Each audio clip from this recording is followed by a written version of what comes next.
Eh, Darío la semana pasada hablaba acerca de las pruebas y las tentaciones, ¿ya? Y veíamos pasajes como pasaje 2 y pasaje 3, en donde dice: hermanos míos, considérese muy dichoso cuando tengan que enfrentarse con diversas pruebas, pues ya saben que la prueba de su fe produce constancia o perseverancia, ¿no es cierto? Y la constancia debe llevar a feliz término la obra, para que sean perfectos e íntegros sin que les falte nada. Y Darío hacía una introducción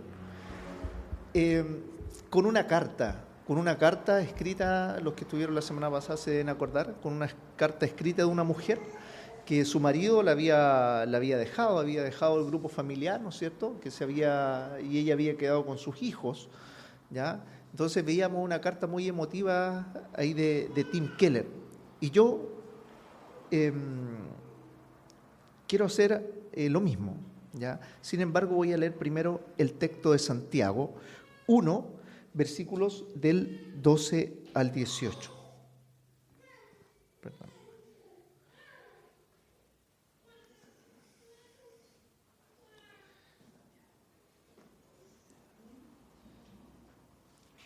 Dice Santiago 1, del 12 al 18.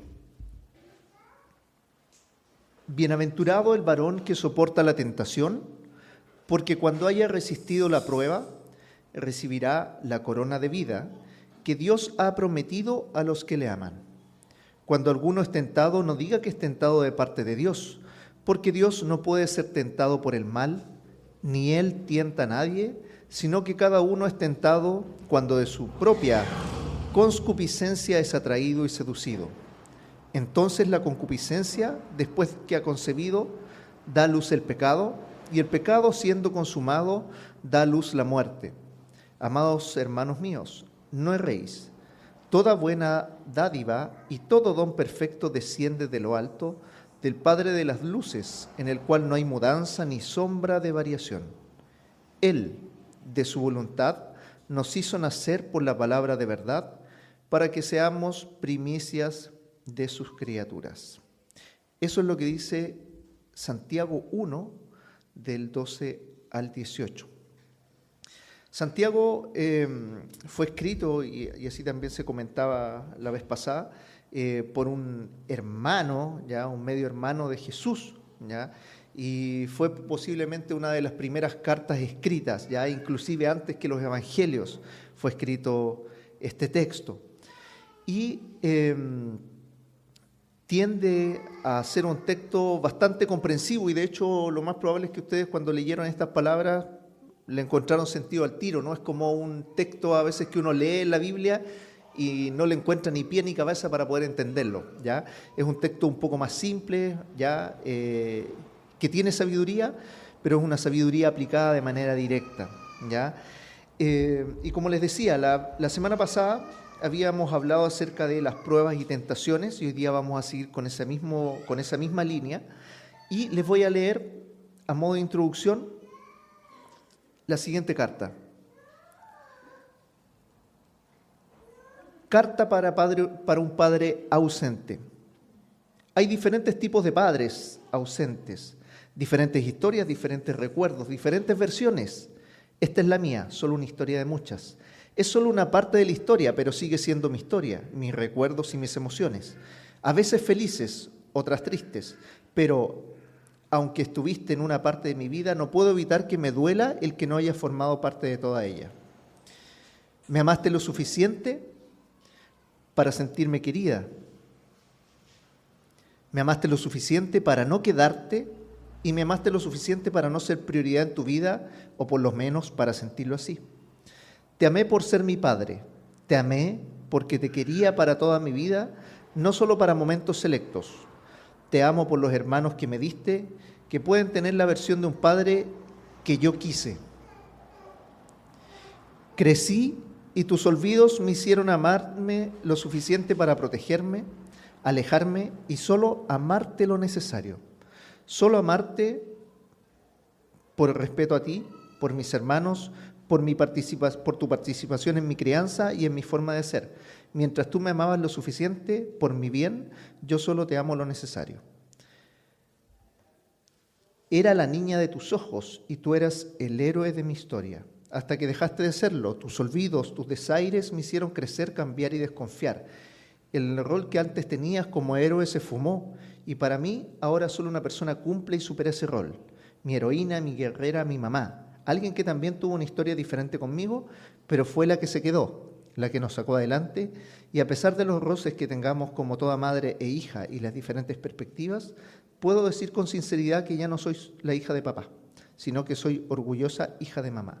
Te amo a pesar de tus olvidos, te amo a pesar de tus desaires, te amo a pesar de tus promesas no cumplidas, te amo a pesar de nuestras diferencias y te amo a pesar de no defenderme de opiniones ajenas.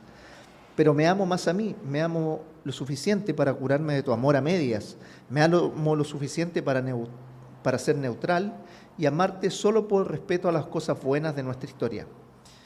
Para un padre ausente que solo estuvo la mitad de su tiempo conmigo, solo cuando era conveniente, por todo lo que me enseñaste, lo bueno y lo malo, por no llenar mis expectativas de niña, porque me enseñaste a valerme por mí misma, a creer más en las acciones que en palabras y a no esperar más de lo que demuestran. Por todo eso te amo y por todo eso te doy las gracias. Con amor, hija de un padre ausente o un padre a medias. ¿Quién tiene la culpa? ¿Quién siente la culpa? Tomando en consideración también en la mente la introducción de Darío de la semana pasada.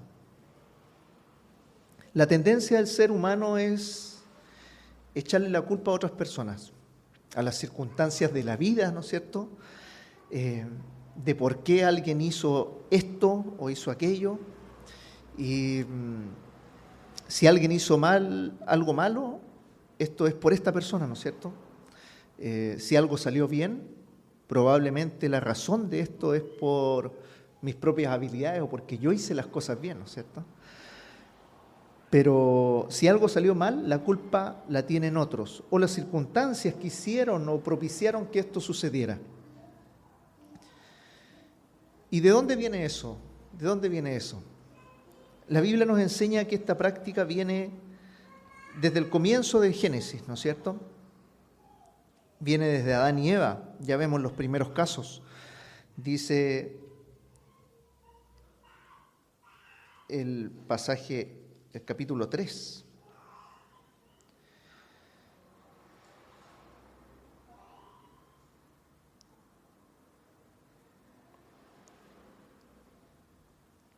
Pasaje 6 dice, la mujer vio que en el fruto del árbol era bueno para comer y que tenía buen aspecto y era deseable para adquirir sabiduría. Así que tomó de su fruto y comió. Luego le dio a su esposo y también él comió. En ese momento se le abrieron los ojos y tomaron conciencia de su desnudez. Por eso, para cubrirse, entretejieron hojas de higuera. Cuando el día comenzó a refrescar, oyeron el hombre y la mujer que Dios andaba recorriendo el jardín. Entonces corrieron a esconderse entre los árboles para que Dios no los viera. Pero Dios el Señor llamó al hombre y le dijo, ¿dónde estás? El hombre contestó, escuché que andabas por el jardín y tuve miedo porque estoy desnudo, por eso me escondí.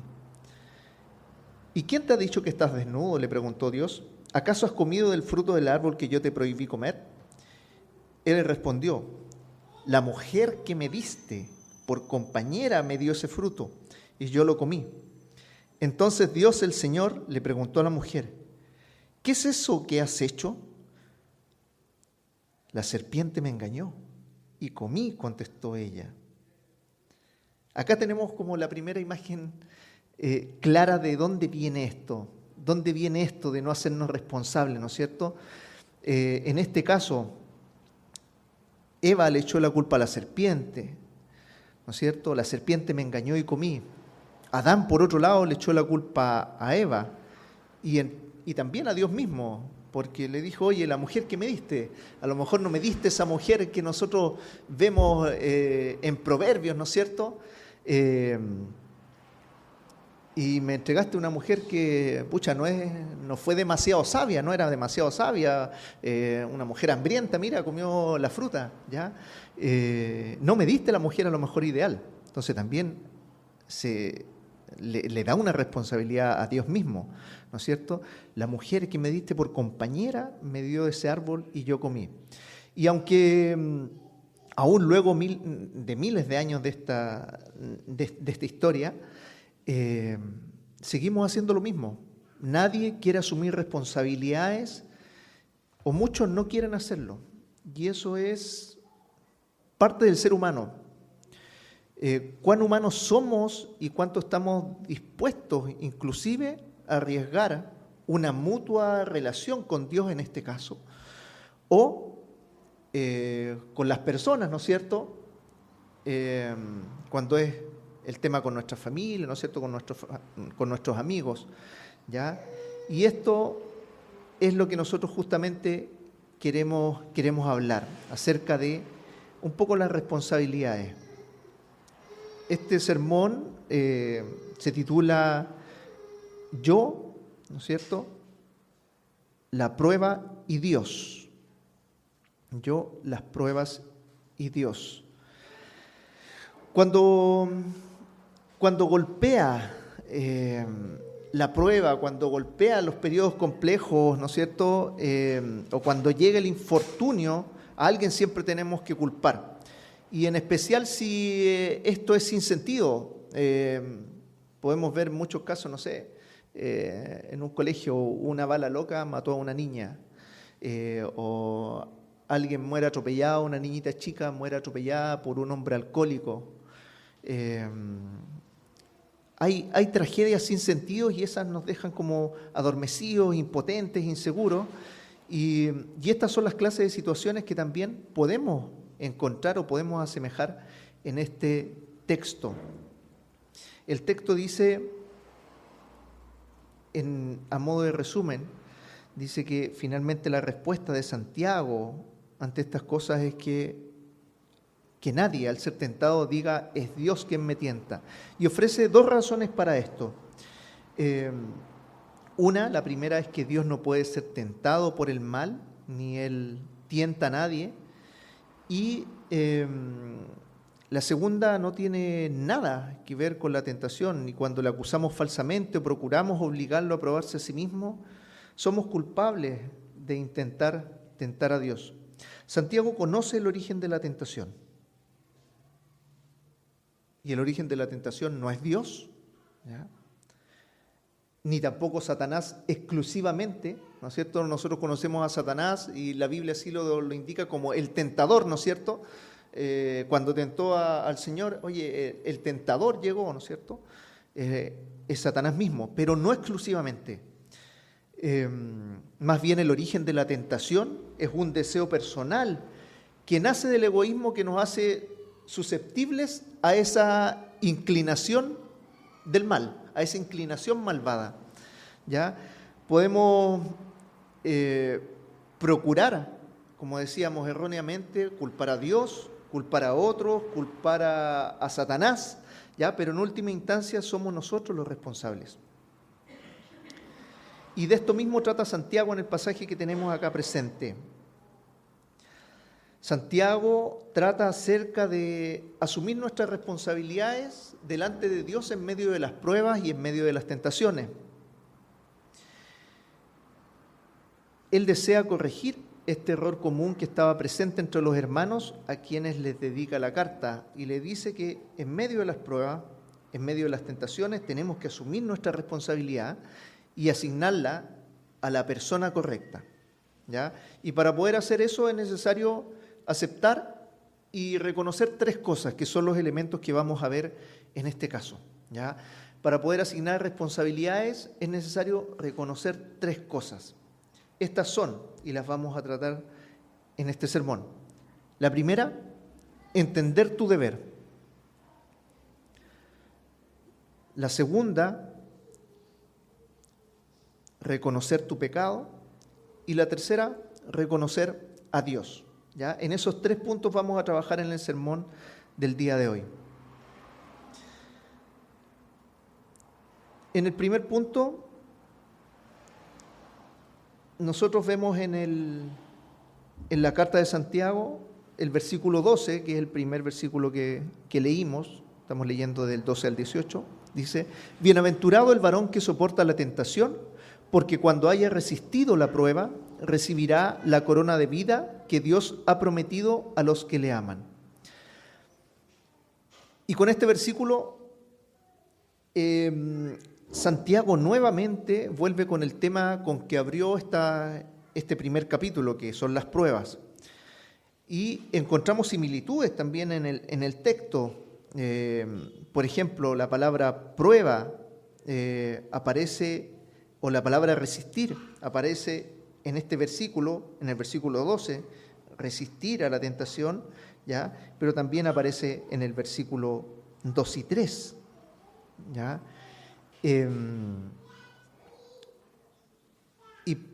Y Santiago acá entiende que es tanto la complicación de la prueba y de las tentaciones que parte diciendo, es como el momento del ánimo, así como que cuando te animan inicialmente y después te van a contar una historia muy mala, te parten diciendo, oye, bienaventurado, en este caso, dice bienaventurado el varón que soporta la tentación, porque cuando haya resistido la prueba recibirá la corona de vida.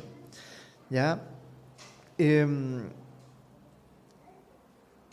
Como similitud también en el pasaje anterior, exhortaba a Santiago en el versículo 3, exhortaba a los creyentes a responder ante las pruebas con gozo, porque la prueba de su fe producía paciencia.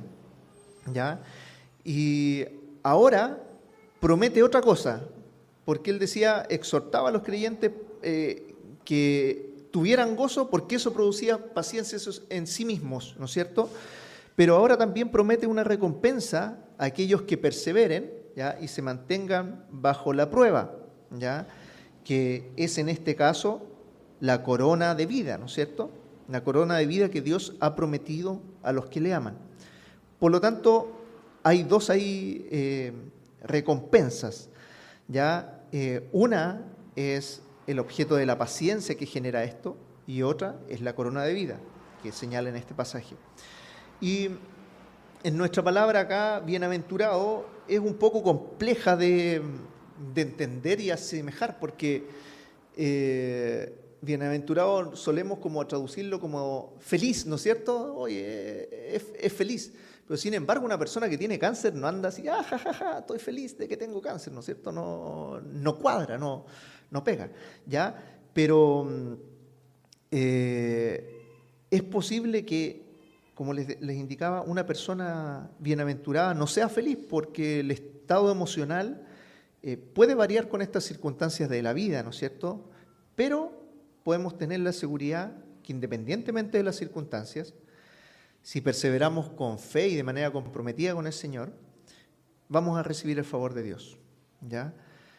Y según esta versión y según el mismo texto, dice que la bendición es para el hombre, entendiendo hombre y mujer, que persevera bajo la prueba, ¿ya? Y principalmente dice, recibirá la corona de vida que Dios ha prometido a quienes lo aman. Por lo tanto, dentro de nuestro primer punto que yo mencioné, que es entender nuestro deber, ¿cuál es nuestro deber entonces? Nuestro deber en medio de las pruebas es poner nuestra mirada en el galardón que Dios nos tiene preparado, ¿ya? Esto es lo primero que Santiago menciona. Él dice que tenemos que reconocer que nosotros, el pueblo de Dios que sufre en este mundo, somos finalmente los benditos de Dios. Es bienaventurado el varón o la persona cristiana que soporta la prueba. Como señalé, yo sé que aparentemente se ve ser lo contrario, ¿no es cierto? Cuando sufrimos nosotros creemos que no gozamos del favor de Dios, pues no gozamos de esta bienaventuranza, ¿ya? Pensamos que Dios a lo mejor no se duele con nuestro dolor o no se duele con nuestras lágrimas, pero Santiago nos dice que es todo lo contrario, que somos bienaventurados, ¿ya? Santiago entonces nos dice que en medio de la prueba, cualquiera que ésta sea, nuestro deber es poner la mirada en el galardón. ¿Ya? Somos benditos porque estamos bajo su favor y gozamos de su bendición, ¿ya? ¿Y por qué somos benditos? Somos benditos porque Dios nos da la promesa de la vida eterna. Una vez que nuestra vida finalice, recibiremos esa corona de vida, ¿ya? O como otra traducción lo indica, la corona que es la vida misma, es decir, la gloria eterna. Santiago nos da también una razón adicional para perseverar en medio de las pruebas. En los versículos 2 y 4 nos dijo que debemos tener sumo gozo cuando nos hallemos en las pruebas, ¿no es cierto? O cualquier dificultad, entendiendo prueba como esa, cualquier dificultad que la vida nos pueda poner en peligro en nuestra fidelidad a Cristo. Ahí puede ser una enfermedad, ¿no es cierto?, una situación económica complicada, la muerte de un ser querido, ¿no es cierto? Y la forma de expresarse en Santiago por lo menos no tiene, manifiesta que no tiene en la mente alguna prueba específica, ¿ya?, sino que tiene en la mente esa naturaleza general de las pruebas, ¿ya?, que son las complicaciones nuestras. ¿Y por qué? Porque el fruto de esta produce paciencia. ¿Y qué genera esa paciencia? Esa paciencia genera por medio de la misma paciencia que maduramos en nuestra fe cristiana, o que por medio de ellas somos nosotros transformados a la imagen de Cristo. Pero ahora nos da esa otra razón, la razón del galardón que Dios ha prometido a los que le aman. En otras palabras, cuando nosotros perseveramos hasta el fin, nosotros demostramos que le amamos, ¿ya? La evidencia de amar a Dios es que perseveramos hasta el fin, y los que perseveran hasta el fin serán glorificados. Está claro y nosotros tenemos certeza de que nosotros ya podemos disfrutar de la bendición de Dios, ¿no es cierto? Como creyentes nosotros podemos disfrutar de la bendición de Dios en esta vida del mismo modo que podemos experimentar la bondad de Dios, el gozo espiritual, pero Santiago aquí hace hincapié en la culminación futura de esa bendición, ¿ya? Nos insta a que el cristiano pueda perseverar y mantenerse firme bajo esa prueba, en donde recibirá finalmente la corona de vida que Dios ha prometido. Y nosotros cuando escuchamos la palabra corona, ¿no es cierto?, nos vamos al tiro a esa pieza redonda con algunas puntas, alguna joyería, ya que adorna la cabeza de los reyes, príncipes, emperadores y esas cosas, ¿no es cierto? Sin embargo, en este texto, en la versión más greco-romana, ¿no es cierto?, tenemos más esa idea de la espiral de laureles con que se premiaba a los ganadores en las competencias, principalmente en temas de atletismo, ¿no es cierto? Pablo también ocupa ese mismo texto o esa misma frase en Corintios 9, cuando dice que todos los deportistas se entrenan con mucha disciplina, ellos lo hacen para obtener un premio que se echa a perder, nosotros en cambio por uno que dura para siempre.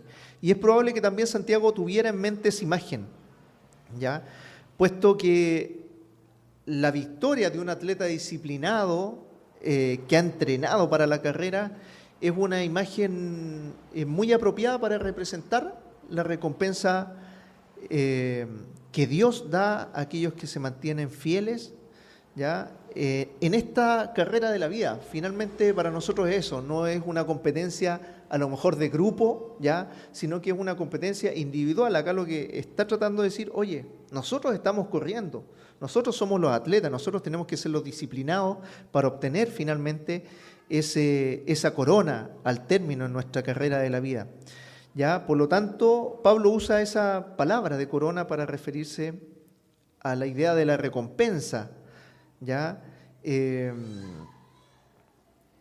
En Apocalipsis 2 también dice, es una imagen muy similar, sé fiel hasta la muerte y yo te daré la corona de vida, ¿ya?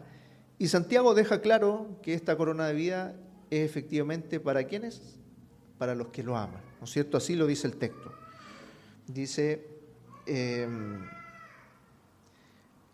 recibirá la corona de la vida que Dios ha prometido a quienes lo aman, ¿ya? Por lo tanto, esa promesa no es para todos, ¿no es cierto? Es para los que permanecen fieles a Dios, ¿ya?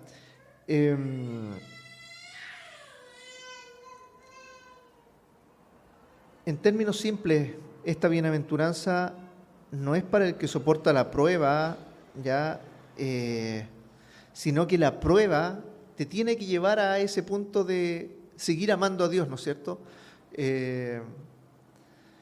No es para el que soporta la prueba y mientras maldice a Dios o niega a Dios, ¿ya? Sino que es para aquel que es fiel en medio de la prueba, ¿ya?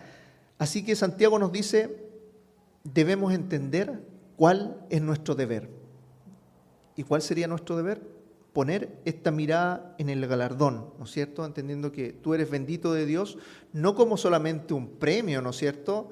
Porque aquí nos encontramos con en esa complejidad en que algunas personas o algunos cristianos o en algunas formas educativas, incluso en la familia, como que se dice hoy día, no, es que no hay que premiar a los niños, ¿no es cierto? Porque es algo malo, sino el niño después, cada vez que necesite algo, no va a tener motor propio, sino que va a estar tentado a que tú le digas, oye, pero te doy este premio porque hagas algo, ¿no es cierto? Como que se ve feo también en este texto el mismo tema, así como, oye, llega al final porque allá vas a tener un premio, ya voy a tener el premio, entonces ya, genial, ¿no es cierto? Pero también tenemos que entender nosotros que la contemplación de las recompensas que tiene el Señor aparecen en todo el Nuevo Testamento, ¿ya? Y es casi un estímulo, ¿ya? Para mantenernos fieles en medio del sufrimiento en el cual nos encontramos, ¿no es cierto? Cuando nosotros tenemos nuestros ojos puestos en el premio, nos puede motivar a mantener esa integridad cuando sobrevienen las dificultades o las tentaciones, ¿ya? Por lo tanto, nuestro deber es mirar el galardón y resistir la tentación. En segundo punto, versículo 13 al 15, dice, cuando alguno es tentado, no diga que es tentado de parte de Dios, porque Dios no puede ser tentado por el mal, ni Él tienta a nadie, sino que cada uno es tentado cuando de su propia concupiscencia es atraído y seducido. Entonces la concupiscencia, después que concebido, da a luz el pecado, y el pecado, siendo consumado, da a luz la muerte. Algunas de las pruebas que vienen a nuestra vida vienen en forma de tentación, ¿no es cierto? Somos responsables de luchar contra las tentaciones y así poder perseverar hasta el fin. Pero a veces pasa que caemos en la tentación. Y la tendencia de nosotros, del ser humano, es echarle la culpa a los demás y a no aceptar nuestra responsabilidad cuando caemos en el pecado. Algunos le echamos la culpa a los demás, otros le echan la culpa a Satanás, otros le echan la culpa a Dios mismo, ¿ya? Porque dirán, y uno puede usar elementos, entre comillas, lógicos, dirán, oye, si todas las cosas están bajo el control de Dios, entonces Dios es el que me puso en esta tentación y por lo tanto, si yo peco, es por culpa de Dios, ¿no es cierto? Y uno podría tener hartos elementos para señalar eso, ¿ya? Sin embargo, Santiago nos dice, oye, jamás pienses eso. Cuando alguno es tentado, no diga que es tentado de parte de Dios. ¿Por qué? Hay dos razones, como les dije anteriormente. Una, Dios es santo en todo su ser y por lo tanto no hay nada en Dios que lo tiente al pecado, ¿ya? No hay deseos pecaminosos en Dios, no hay debilidad en Dios ante la tentación, ¿ya? Y otra es por causa de los propósitos de Dios. Dice el texto, ni Él tienta a nadie. El propósito de Dios no es tentar. El propósito de Dios no es tentar a las personas. Dios no busca que le desobedezcamos. O sea, no hay una motivación de Dios, yo quiero que Él me desobedezca para mandarlo al infierno. ¿Sí? No hay esa motivación, no hay un motor de Dios para eso. ¿Ya? Pero entonces, si decimos eso, oye, ¿acaso Dios no nos prueba? Dios nos prueba, ¿no es cierto? Y Dios prueba a su pueblo, lo vemos desde el comienzo de las Escrituras hasta el final de las Escrituras. Ya Dios probó a Abraham, ¿no es cierto?, en Génesis, ya a ver si fallaba en la prueba con su hijo, con su único hijo, ya que era el hijo de la promesa. Imagínate, el hijo de la promesa, oye, vamos a ver si cae, ya. Dios probó su obediencia, ¿ya? Y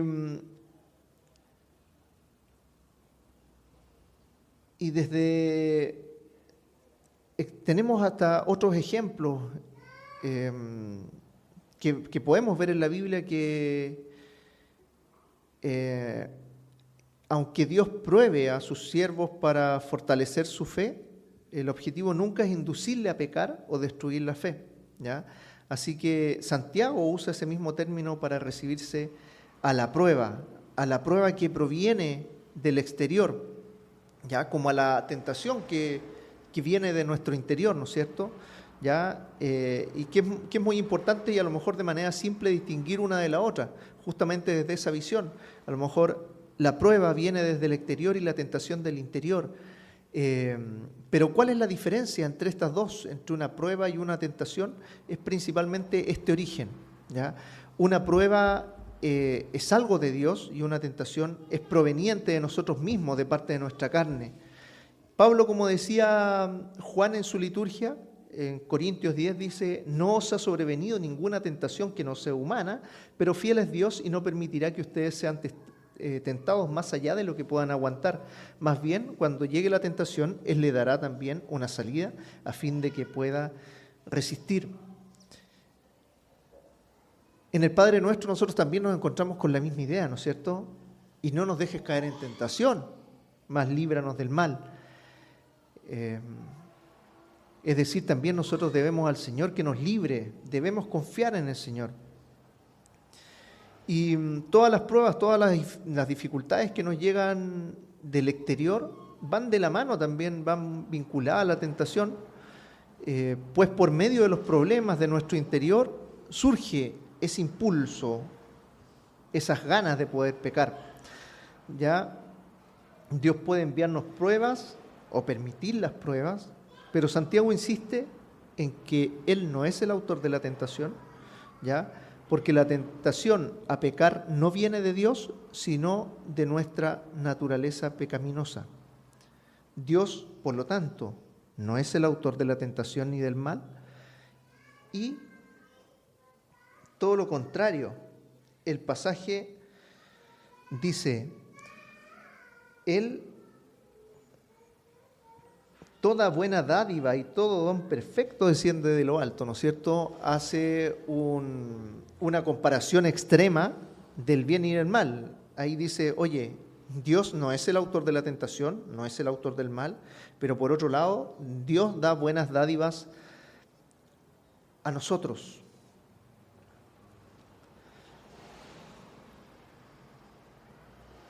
El propósito de Santiago en este punto es destacar esa responsabilidad individual ante el pecado, ¿ya? Y Dios acá, o Santiago en este caso, hace una similitud, un símil, pese a que él no era pescador. Coloca dos ejemplos para clarificar esto. Dice: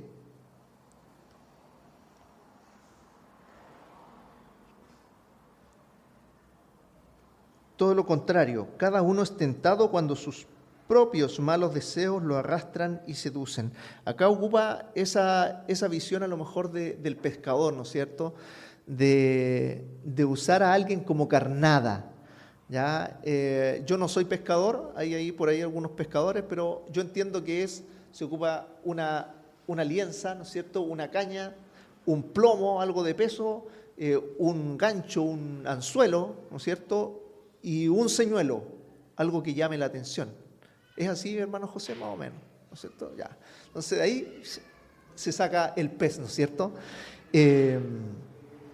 Y esta imagen la usa en este caso Santiago para indicar que el tentador busca nuestros deseos, en el campo de nuestros apetitos, a lo mejor carnales, y en este caso Santiago ocupa esta imagen de la pesca.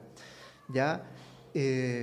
La idea es que el pescador, en este caso el tentador, la idea es que la carnada sea tan llamativa, que sea tan seductora, que sea prácticamente irresistible para nosotros. ¿Ya? Aquí debemos entender que, y entiendo yo que también es como así la pesca. El otro día hablábamos con mi hijo que quiere salir a pescar y yo le digo que yo no tengo idea cómo pescar.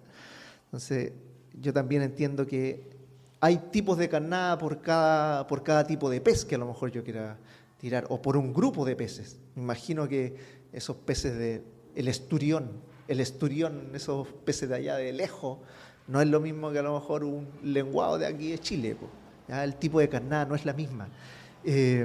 Por lo tanto, ese tipo de carnada también va a ser usada para nosotros. ¿Ya? El tipo de carnada a lo mejor para el Marco no va a ser la misma carnada para mí, para Juan, ¿ya? Para Daniela. Van a ser distintos tipos de carnada, y eso el tentador, Satanás y nosotros mismos también lo sabemos. ¿Ya?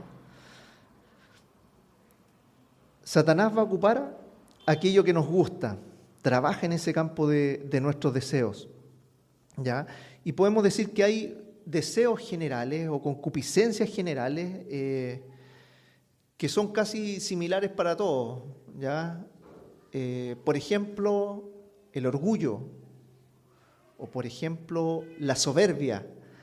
Ustedes a lo mejor han estado los que trabajan en la pega, que a veces se contrata a alguien y ahí está piolita, así como bien pavo, vamos a decir en términos simples, ¿ya?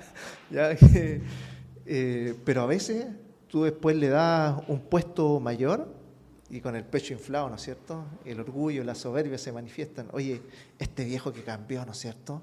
¿Ya? Y son deseos, a veces concupiscencias generales, ¿ya? Personas que cambian de uno extremo a otro. Yo he escuchado esa frase, la pioja resucitada. Así como que extraño la frase, pero uno entiende. Oye, no, era a lo mejor una persona de recursos humildes, qué sé yo, y ahora, no, la pioja resucitada. Y también hay concupiscencias particulares, ¿no es cierto? Por ejemplo, la ludopatía, ¿no es cierto? Pasar por un casino, para mí no va a generar ningún problema, pero a lo mejor para un ludópata le van a empezar a temblar las manos, ¿no es cierto?, a transpirar, va a querer entrar a jugar, ¿no es cierto? O el alcoholismo, a lo mejor alguien ve acá el vino, nosotros vemos el vino sin problema, pero a lo mejor una persona que ha pasado por alcoholismo, ver ese vino ya le causa algo diferente, ¿no es cierto? Hay un deseo diferente, hay una sensación diferente de poder estar cerca, de poder palparlo, de poder tocarlo. Hay algunas cosas que a unos los afecta y a otros no. Tal vez una tendencia sexual hoy día. A lo mejor una persona que tenga una tendencia sexual desordenada no va a ser lo mismo que para ti. No va a ser lo mismo, ¿no es cierto? O una tentación con mujeres, en el caso de nosotros los hombres, ¿no es cierto? Proverbios 5 dice: Hijo mío, pon atención a mi sabiduría y presta oído a mi buen juicio, para que al hablar mantengas la discreción y retengas el conocimiento. De los labios de la adúltera fluye miel. Su lengua es más suave que el aceite, pero al fin resulta más amarga que la hiel y más cortante que una espada de dos filos. Sus pies descienden hasta la muerte. Sus pasos van derecho al sepulcro. Acá, pasaje 3 dice: de los labios de la adúltera fluye miel. Bacano, ¿no? Bacán la miel. Porque a veces de los labios de tu señora, de tu esposa, de la que está al lado tuyo, no surgen eso. A veces surgen muchas necesidades, que necesito esto, que apóyame con los niños, que aquí, que allá. Oye, acá es rico, acá es miel. ¿Cachai? Entonces, es una tentación, ¿no es cierto? En donde a veces estás cerca, muchas veces, en tu trabajo, ¿no es cierto?, cercanos mujeres, y es complejo, ¿ya? Para algunos, ¿ya? Yo creo que para la mayoría, ¿no es cierto? De los hombres me refiero. Pero también hay concupiscencias, hay deseos muchas veces, como por ejemplo la envidia. Podríamos seguir hablando harto de deseos, ¿no es cierto? Por ejemplo, la envidia. La envidia, incluso a veces la hacemos pasar por, no, es que yo tengo como una envidia sana, ¿no es cierto? Una envidia sana. Pero incluso la envidia no es ni siquiera muchas veces con, oye, mira, el hermano tiene esto, yo deseo esto. Sino que muchas veces incluso la envidia es que yo no quiero que el hermano tenga eso, que a lo mejor yo quisiera tener, ¿ya? Ni siquiera es porque yo quiera tenerlo, sino que porque yo no quiero que él lo tenga. ¿Sí? O la codicia, ¿no es cierto?, que muchas veces me lleva a ser imprudente con mis recursos, el codiciar, el necesitar, el que yo no soy feliz porque todavía me falta algo, ¿no es cierto? Eso es como la codicia. Oye, yo no tengo esto, no soy feliz. Yo necesito eso, soy codicioso, yo necesito eso, ¿no es cierto? Que en muchos casos incluso nos hace trabajar de manera imprudente. Por ejemplo, personas que compran algo que no necesitan y más encima con dinero que no tienen. Personas que necesitan algo, que compran algo que no necesitan, pero aparte con dinero que no tienen. ¿Por qué? ¿Por qué es complejo esto? Porque, por ejemplo, yo necesito ese auto o yo necesito ese celular. Conversaba el otro día con un colega que nos vinimos del trabajo, que la última discusión que los separó con su pareja era que ella quería un iPhone tanto y él había tenido unas complicaciones en el banco y no le pudo comprar ese celular. Y terminó la relación porque no pudo ser capaz de comprar el celular. Y obviamente ahí se armó toda una trifulca de los recursos y cosas así, ya sabéis que terminamos. ¿Ya? Por lo tanto, un actuar imprudente en temas de codicia me puede generar esto, ¿ya? Esta compra que yo les decía de cosas que no se necesitan, ¿no es cierto? Y con plata que no tienes, va a desencadenar a la larga, finalmente, muchos problemas familiares, ¿no es cierto?, con tu esposa, porque en algún momento a lo mejor vas a necesitar algo que efectivamente necesitas, vas a necesitar algún recurso, necesitas comprar algo que efectivamente necesitas, pero como compraste otra cosa, ya no te sirve, no puedes, no te alcanza el cupo de la tarjeta, quedaste en DICOM, quedaste endeudado, ¿ya? Y eso, a la larga, pasar por esa tentación, ¿no es cierto?, y ejecutar y caer en eso, nos va a generar complicaciones con familiares, ¿no es cierto?, con tu señora, porque no tienes ese recurso a lo mejor, porque no tienes la posibilidad de pagar esa cosa, a veces con tus amigos o con tus familiares un poco más lejanos. Oye, primo, ¿sabes qué? Préstame plata, pero a lo mejor después no eres capaz de cumplir, ¿no es cierto? Hermano, préstame plata, nosotros somos hermanos en la fe, hermano, ¿cierto? Y necesito una luquita, pero ¿ya? Y después a veces es complejo devolver, a veces nos olvidamos incluso, ¿ya? A mí me cuesta prestar plata porque yo me olvido después y no me acuerdo, ¿ya? Pero hay algunos que, no sé, pues, se olvidaron. Oye, no, es que este hermano me quedó debiendo una cuota, ¿sí?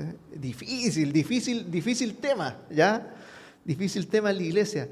Pero lo que en términos simples quiero decir acá que nosotros tenemos muchas tentaciones, ¿no es cierto?, en las cuales podemos caer y que son diferentes para ti que para mí, diferentes para tu hermano, ¿no es cierto? Son diferentes tipos de tentaciones y el tentador, Satanás, y nuestro propio corazón anhela cosas diferentes y tiene distintos deseos, distintas concupiscencias. ¿Ya? La mentira, por ejemplo. La mentira. No, dile que no estoy. Dile que no estoy nomás. ¿No es cierto? O personas que mienten a veces descaradamente. O el rencor. El rencor. No, ¿sabes qué? El hermano lo saludé y no me pescó. No me pescó. Anotado para la lista negra. ¿No es cierto? Y estoy con ese rencor ahí guardado. ¿Ah? Y podríamos seguir hablando de diferentes tipos de tentaciones o pruebas, pero lo que quiero indicar es eso, que en cada uno las tentaciones actúan de diferentes formas en función de lo que nosotros tenemos en nuestro corazón, ¿ya? Y Satanás nos tira esas diferentes carnadas que Él sabe que vamos a ocupar, ¿no es cierto? En la tentación de Jesús, Satanás ocupó la Biblia. ¿Qué tiene que ver Satanás con la Biblia? No, es que es un estudioso de la Biblia, ¿no es cierto? Satanás, no es cierto. Él va a ocupar los recursos que nosotros tenemos ya para poder tentarnos, ¿ya? Santiago también ocupa esta figura en el pasaje 15, dice: luego, cuando el deseo ha concebido, engendra el pecado, y el pecado, una vez que ha sido consumado, da a luz la muerte. Acá ocupa, ¿no es cierto?, esa figura del embarazo, ¿no es cierto? Mi señora ha tenido 4 hijos, así que yo lo sé bien, ¿ya? Y podemos a lo mejor fingir algo, ¿no es cierto? Como viendo esta figura del embarazo, podemos fingir algo, pero en algún momento, en 9 meses, eso va a dar a luz, ¿no es cierto? Las cosas salen, ¿ya? Podemos fingir a lo mejor nuestro pecado, pero en algún momento, tarde o temprano, va a salir a la luz. Nosotros coqueteamos con el pecado, ¿no es cierto?, muchas veces. Pero en algún momento esto dará frutos, ¿no es cierto? Esta tentación que yo les decía, ese deseo innato hacia el mal, cuando éste cae en una seducción del atractivo superficial del pecado, ¿ya? Si una persona, en lugar de resistir a la tentación, la recibe o tolera, el deseo concibe, y si no es aborrecida de forma inmediata, ya, este produce pecado. Y Santiago, de forma implícita, dice que la tentación en sí misma no es el pecado, ¿no es cierto?, sino que una vez que el deseo concibe, ¿ya?, o cuando permitimos, aparece el pecado, ¿no es cierto? Esta también es un tema importante, creo yo, porque cuando algunos cristianos, a lo mejor un poco más sensibles, creen que están experimentando una tentación continua, mentalmente como que hace creer que no están en comunión con el Señor, ¿ya? Pero en términos simples, la tentación no es el pecado en sí, ¿ya? Eso es lo que está tratando de decir acá Santiago. Oye, la tentación no es el pecado. Si tú caes, obviamente es pecado, ¿ya? Pero la tentación en sí misma no es el pecado, ¿ya? Por lo tanto, no tiene que existir ese sentimiento de decir que estás lejos de Dios o que no estás en comunión con el Señor porque estás siendo tentado, ¿no es cierto? Todo lo contrario, debería ser un esfuerzo mayor para poder no pecar, ¿ya? Es cierto que a medida que uno también va desarrollando más y más, a lo mejor esta esta mente cristiana, esta mente de Cristo, tanto la frecuencia como el poder de la tentación va a ser menor, obviamente. Pero la tentación va a formar parte siempre de nuestra experiencia en la tierra, mientras vivamos, ¿no es cierto? Del mismo modo que fue la experiencia con el Señor, ¿ya? Y la madurez cristiana no significa que no habrá tentación, sino que no sucumbiremos a la tentación. De igual manera, Dios lo hace con nosotros cuando estamos en diversas pruebas. Dios está probando nuestra obediencia hacia Él, ¿ya? Nuestra fidelidad, nuestra confianza en Dios, ¿ya? De que seguimos en obediencia a Dios, no importa lo grande que sea la prueba. Salmo 27 dice: aunque un ejército campe contra mí, no temerá mi corazón. Aunque contra mí se levante guerra, yo estaré confiado, ¿ya? ¿Y por qué el mismo Salmo 27 también lo dice? Jehová es mi luz y mi salvación. ¿De quién temeré? Jehová es la fortaleza de mi vida. ¿De quién he de atemorizarme? Así que cuando caigamos en tentación, reconozcamos que somos responsables por nuestro pecado, ¿ya? Eso es lo de valientes, vamos a decir. Ya reconozcamos que hay concupiscencia en nuestro corazón, ya que hay deseos pecaminosos todavía dentro de nosotros, que es lo que nos lleva a caer en la tentación y que van a ser parte de nuestra vida siempre. Aceptemos que somos débiles y por lo tanto que no tenemos que jugar con la tentación, porque si le bajamos el perfil, créeme que vas a caer. La tentación es fuerte, ¿no es cierto? Nos arrastra, nos seduce, como veíamos en esta imagen del pescador, ¿ya? Nos lleva al pecado y con ello, dice el texto, dice que nos lleva, da luz a la muerte, dice. Cuando dice el pasaje 15, dice: luego, cuando el deseo ha concebido, engendra el pecado. Y el pecado, una vez que ha sido consumado, da luz a la muerte. ¿Puede matar una tentación? Claro que puede matar. Claro que puede matar. ¿El pecado puede matar un matrimonio? Claro que puede matar un matrimonio. ¿El pecado puede matar 10, 20, 30 años de ministerio pastoral? Claro que lo puede. Yo lo he visto. Yo lo he visto.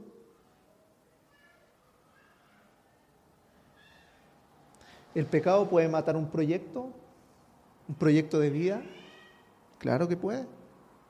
Claro que puede. Por eso es tan importante, hermanos, resistir y quitar a lo mejor esas instancias que sabemos que están ahí, pero que tenemos que ser conscientes y hacer el ejercicio mental de que efectivamente son mis deseos, son mis tentaciones, ¿ya? Y hacerle el quite. Cuando uno es pololo, vamos a ver Netflix. La casa está sola. Ah, sí, vamos a ver Netflix. Sí, hermano. Evitar todo ese tipo de tentaciones, ¿ya? Evitar esos señuelos atractivos, ¿no es cierto? Y tenemos que reconocer que estos deseos son los deseos de nuestro corazón, los deseos perversos de nuestro corazón, esa inclinación a dejarnos atraer por ellos, también es responsabilidad nuestra y no es de Dios. Y como tercer punto, reconoce a tu Dios. Pasajes 16 al 18. Amados hermanos míos, no erréis. Toda buena dádiva y todo don perfecto desciende de lo alto del Padre de las luces, en el cual no hay mudanza ni sombra de variación. Él, de su voluntad, nos hizo nacer por la palabra de verdad, para que seamos primicias de sus criaturas. Lo que dice Santiago es, hermanos míos, no se equivoquen. Dios siempre nos da cosas buenas. Todo lo bueno proviene de Dios, ¿ya? Y en medio de las pruebas no nos tenemos que olvidar que Dios es bueno, ¿ya? Que Él no nos tienta, ¿ya? Que ¿Y por qué no nos tienta? Porque es imposible que sea así, ¿no es cierto? Porque Dios, dice el texto, que es el Padre de las luces, no hay tinieblas en Él. Él siempre da cosas buenas a sus hijos y Él es por nosotros y nunca contra nosotros. ¿Y cómo sabemos eso? Lo sabemos porque conocemos que Dios es un Dios inmutable, que no hay cambio, no hay mudanza en Él, ¿ya? Él no es una cosa hoy y mañana una cosa diferente, ¿no es cierto? No es como nosotros que podemos tomar una decisión y al ratito cambiamos la decisión, ¿no es cierto? No. Él es, ¿ya? No hay una posibilidad de que Él varíe, ¿ya? De que hoy desee tu bien, por ejemplo, y mañana amanezca de malas y diga yo mañana quiero el mal para Él, ¿no es cierto? No existe eso, ya jamás eso podría ocurrir. Esto de toda buena dádiva y todo don perfecto, en términos simples significan lo mismo, ¿ya? Lo que quiere decir es que finalmente absolutamente todo lo que Dios nos da es perfecto, ¿ya? ¿Y por qué a lo mejor hace esa mención? Como doblemente es como que insiste, oye, todo esto es bueno. Es de alguna manera porque nosotros igual tendemos a responsabilizar a Dios muchas veces de cosas, ¿ya? Pero es diferente desde la mirada de Él cuando dice, oye, lo que yo estoy haciendo es algo bueno, ¿ya? Es algo perfecto, ¿ya? La fidelidad de Dios está alineada justamente con ese carácter de Dios, en que Él es bueno.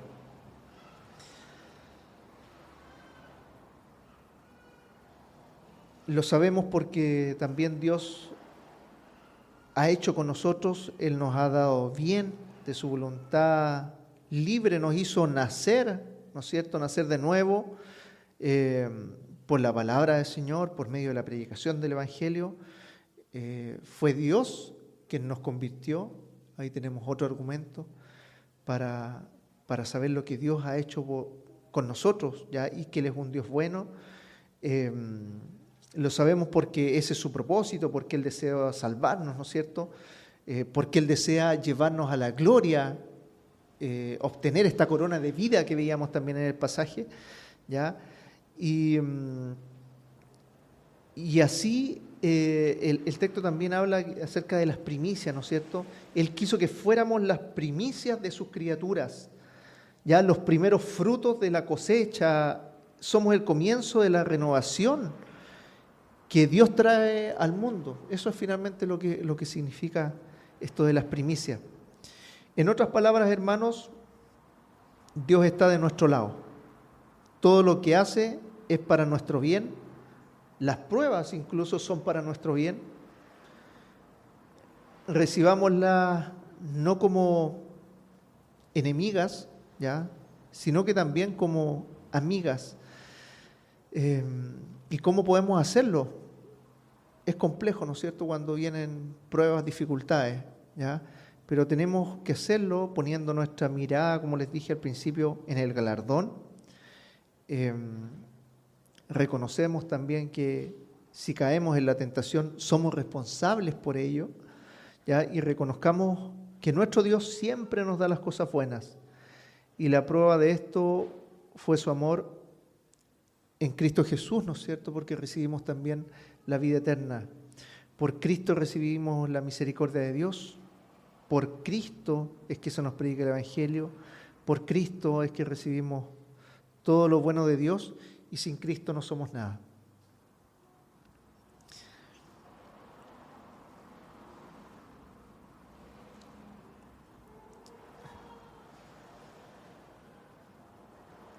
¿Qué es lo que Dios nos manda?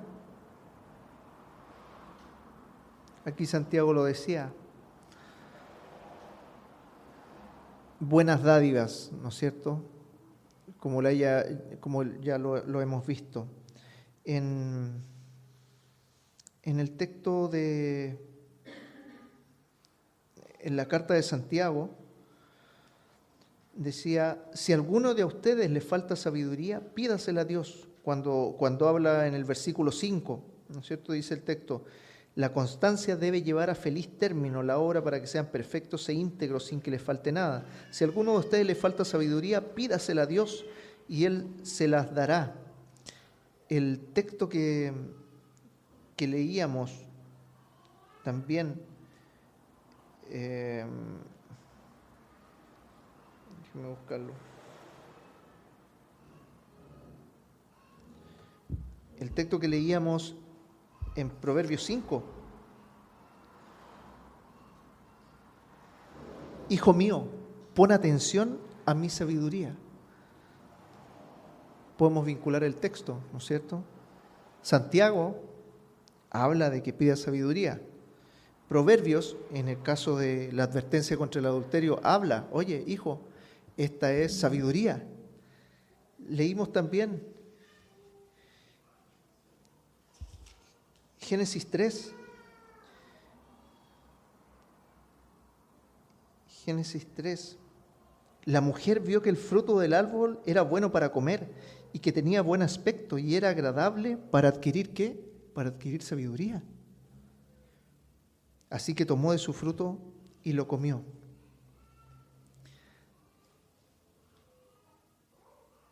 Debemos ser sabios.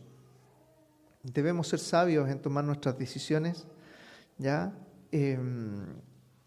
Y pedirle a Dios sabiduría, que nos muestre en qué cuáles son nuestras debilidades, cuáles son nuestros puntos en los cuales podemos caer, en qué nos podemos equivocar, entendiendo que esto genera muerte, como ya lo hemos indicado.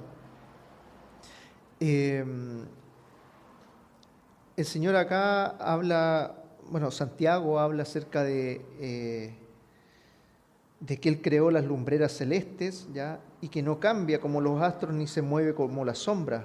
Por su propia voluntad nos hizo nacer mediante la palabra de verdad, para que fuéramos como los primeros y mejores frutos de su creación. Dios es inmutable y bueno, ¿ya? Y siempre nos va a dar las mejores cosas. Y es así como decimos que Dios nos da las mejores cosas, también decimos que somos probados, ¿no es cierto? Y somos tentados por nuestra propia concupiscencia o por el tentador mismo. Pero Dios al mismo tiempo, al decir que Dios es un Dios bueno, un Dios bondadoso, un Dios inmutable, ¿no es cierto? Un Dios que no cambia, Dios también nos otorga las herramientas para poder resistir la tentación, como lo veíamos en el capítulo de Corintios, ¿ya? Y Dios, ¿qué nos ha dado? Una, nos ha dado su Espíritu, ¿no es cierto? Otra, nos ha dado a su Hijo, que murió por nosotros, por nuestro pecado. Otra, te ha dado una iglesia en la cual tú puedes crecer, desarrollarte, capacitarte, ser confrontado. Nosotros acá nos venimos y la palabra del Señor no viene solamente a tocarnos el lomo, ¿no es cierto? Nos viene a desafiar, viene a mover nuestro corazón, viene a quebrantar nuestra mente, ¿ya? Y nos viene a decir, oye, mira, en esto puedes caer, en esto te puedes equivocar, en esto tienes que trabajar. Cuando tú eres consciente de tu pecado, ¿no es cierto?, de tu tendencia natural a equivocarte, de tu depravación total, como llamamos, ¿no es cierto?, en los 5 puntos del calvinismo, de tu depravación, tú eres capaz también de trabajar en estas tentaciones. Y eso lo recuerda nuestro Señor, en donde también nos dice en el Padre Nuestro, y no nos dejes caer en tentación, ¿no es cierto? Hay una petición. Tenemos que también pedir al Señor, no nos dejes caer en tentación, mas líbranos del mal. ¿Cuáles son las pruebas o tentaciones que tenemos en la vida diaria?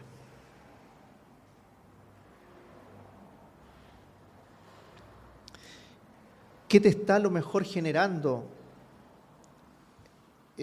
una prueba en la enfermedad?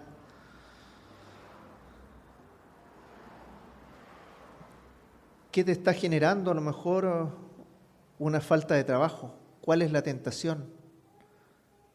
Es a lo mejor en ese caso decir, oye, Dios no está cuidando de mí, ¿no es cierto? O no está la providencia necesaria, en este caso que estoy a lo mejor sin trabajo, o en la enfermedad. Podemos llegar incluso a decir, oye, Dios no existe, Dios no está enfocado en mi necesidad. O cuando vemos muchas veces un injusto, ¿ya?, que prospera, y ahí tenemos el Salmo de Asaf, en donde él dice, oye, mis pies casi resbalaron porque veo que los injustos prosperan y yo no prospero. ¿Cierto? Ahí hay una posibilidad de tentación de decir, oye, entonces Dios no es tan justo, parece, ¿no es cierto? Porque yo estoy haciendo las cosas bien y mi vecino, que es una persona totalmente injusta, él prospera y yo no. ¿De qué somos responsables? ¿Nos estamos haciendo cargo de nuestra responsabilidad? ¿Estamos conscientes de nuestra debilidad y de nuestros pecados? ¿Estamos dispuestos también a decir, sí, Señor, esta es responsabilidad mía? Sí, hermano, esta es responsabilidad mía. O simplemente vamos a decir, no, es la responsabilidad del otro, es la responsabilidad de Eva, ¿no es cierto? Es responsabilidad de la mujer que me diste, ¿ya? Pero no es responsabilidad mía. Por lo tanto, hermanos, traiga este mensaje con el propósito de justamente ver estos 3 puntos. Entender nuestro deber, ¿no es cierto? Reconocer nuestro pecado y de dónde proviene el pecado, y reconocer también quién es Dios y qué hace por nosotros, ¿ya? El pecado y la tentación, como hemos conversado, puede generar la muerte, puede generar dificultades mayores en nuestra familia, en nuestros amigos, en nuestros hijos, como era la carta que inicié el sermón, ¿ya? Y confiemos en este cuidado que Dios nos da y esta promesa que también nos da en decir que Él hace todas las cosas para nosotros, para nuestro bien. Tengamos un momento de oración. Gracias, Padre amado, porque el día de hoy me otorgas esta gran responsabilidad, Señor, de entregar tu mensaje. Padre Santo, permite que los corazones de aquellos que están acá, que las mentes de aquellos que están acá y de aquellos que nos escuchan a lo mejor en otra ciudad, puedan ser conmovidas, Señor, con tu palabra. Padre Santo, gracias porque tú nos muestras de que tú no eres un Padre ausente. Gracias, oh Señor, porque tú nos muestras, Señor, de que tú no nos abandonas, si es que lo comparamos con esa carta anterior. Dios eterno, gracias porque tú nos das los recursos necesarios, Señor, para poder resistir la tentación. Gracias, oh Señor, porque mediante las pruebas podemos crecer, Señor, en torno a tu imagen y semejanza. Padre Santo, permite que nosotros como creyentes, Señor, como miembros de una iglesia, podamos confiar también en el uno al otro para poder seguir creciendo y desarrollándonos, Señor, como hermanos.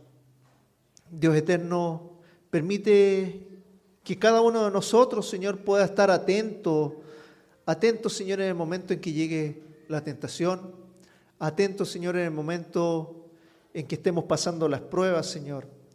Dios eterno, sé con nosotros, Señor, sé con cada uno de los hombres de esta iglesia, sé tú con cada una de las mujeres de esta iglesia, sé tú con cada uno de los niños de esta iglesia. Sé con nuestro pastor, sé con nuestros presbíteros, sé con nuestros diáconos, sé con nuestros líderes, Señor, que están propensos, como cualquier persona, a poder caer en tentación, a poder equivocarse, Señor. Y ayúdanos, Señor, a tener la mente limpia para poder identificar, Señor, aquellas cosas que nos pueden afectar. Padre Santo, permite tomar estos recursos de poder orar, de poder pedirte sabiduría, de poder escudriñar tu palabra para poder resistir cuando venga la prueba y poder obtener esa corona de vida que tú nos prometes. Padre Santo, permite que podamos guiarnos, Señor, y podamos ver ese galardón como una promesa, Señor, tuya para nosotros. Gracias, oh Dios, por este momento. Gracias porque tú permites que con toda esta palabra, Señor, con toda esta palabra en la cual inclusive a lo mejor muchas de esas yo mismo como persona, Señor, me vuelvo vulnerable, Señor, porque esta palabra no tan solo es para los hermanos, Señor, sino que también primeramente hacia mí, que estoy dando este mensaje.